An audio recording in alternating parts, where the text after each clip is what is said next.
Happy independence day ദേവൻ. അപ്പോ സംസ്ഥാനത്തെ സ്വാതന്ത്ര്യദിന ഒരുക്കങ്ങൾ എങ്ങനെയാണ്?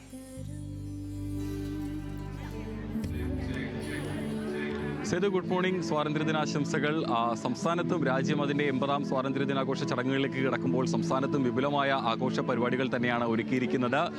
ഏറ്റവും ആദ്യം ഈ ആഘോഷ പരിപാടികളുടെ ഒരു തുടക്കമെന്ന് പറയുന്നത് തീർച്ചയായും തലസ്ഥാനത്ത് നിന്നുമാണ്. 9 മണിയോടുകൂടി മുഖ്യമന്ത്രി വി.ഡി. സതീശൻ തിരുവനന്തപുരം സെൻട്രൽ സ്റ്റേഡിയത്തിൽ പതാക ഉയർത്തുന്നതോടുകൂടിയാണ്, ദേശീയ പതാക ഉയർത്തുന്നതോടുകൂടിയാണ് സംസ്ഥാനത്തെ സ്വാതന്ത്ര്യദിനാഘോഷ പരിപാടികൾക്ക് തുടക്കമാകുന്നത്. അതിനുശേഷം വ്യോമസേനയുടെ പുഷ്പവൃഷ്ടി ഇവിടെ ഉണ്ടാകും. അതിനുശേഷം വിവിധ ബറ്റാലിയനുകളുടെ പരേഡ് ഉണ്ടാകും. ആ പരേഡിന് അഭിവാദ്യം സ്വീകരിച്ചുകൊണ്ട് മുഖ്യമന്ത്രി അതിനുശേഷം സ്വാതന്ത്ര്യദിന സന്ദേശവും നൽകും. വി.ഡി. സതീശൻ മുഖ്യമന്ത്രി അതിനുശേഷമുള്ള ആദ്യ സ്വാതന്ത്ര്യദിനാഘോഷ പരിപാടികളാണ്. അതുകൊണ്ട് തന്നെ ഈ സ്വാതന്ത്ര്യദിന സന്ദേശത്തിൽ എന്തൊക്കെയായിരിക്കും മുഖ്യമന്ത്രി പറയുക എന്നുള്ളതും വലിയ ആകാംക്ഷയുള്ള കാര്യം തന്നെയാണ്. മറ്റൊന്ന്, സേതു സൂചിപ്പിച്ചതുപോലെ തന്നെ ഈ ദേശീയ വന്ദേമാതരം ആലപിക്കുന്നതുമായി ബന്ധപ്പെട്ടുകൊണ്ട് തന്നെ വലിയ വിവാദങ്ങൾ സംസ്ഥാനത്ത് ഇപ്പോഴും നിലനിൽക്കുന്നുണ്ട്. ചീഫ് സെക്രട്ടറിയുടെ ഒരു സർക്കുലറിന്റെ അടിസ്ഥാനത്തിൽ തന്നെ അത് വലിയ രീതിയിൽ പ്രതിപക്ഷമടക്കം അത് വലിയ രീതിയിൽ ചർച്ചാ വിഷയമാക്കിയതുമാണ്.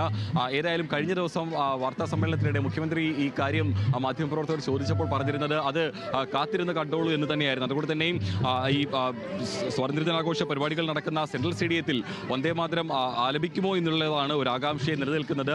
അത്തരം ഒരു വന്ദേമാതരം ആലപിക്കില്ല എന്ന് തന്നെയാണ് നമുക്ക് ലഭിക്കുന്ന സൂചനകൾ.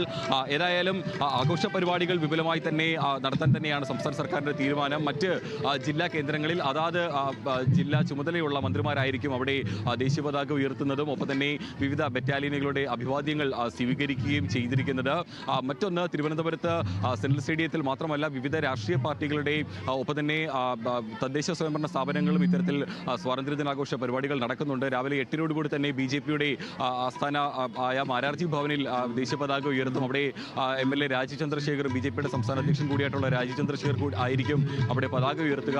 അവിടെ തീർച്ചയായും ഈ വന്ദേമാതരം ഇന്ന് ആലപിക്കുമെന്നുള്ള കാര്യം ബി.ജെ.പി നേരത്തെ തന്നെ വ്യക്തമാക്കിയിട്ടുണ്ട്. ഒപ്പം തന്നെ ബി.ജെ.പി ഭരിക്കുന്ന തിരുവനന്തപുരം കോർപ്പറേഷനിലും അവിടെ നടക്കുന്ന സ്വാതന്ത്ര്യദിനാഘോഷങ്ങളുടെ ഭാഗമായിട്ടുള്ള പരിപാടികളിലും ഈ വന്ദേമാതര ഗാനാലാപനം ഉണ്ടായിരിക്കുമെന്ന് തന്നെയാണ് മനസ്സിലാക്കാൻ സാധിക്കുന്നത്.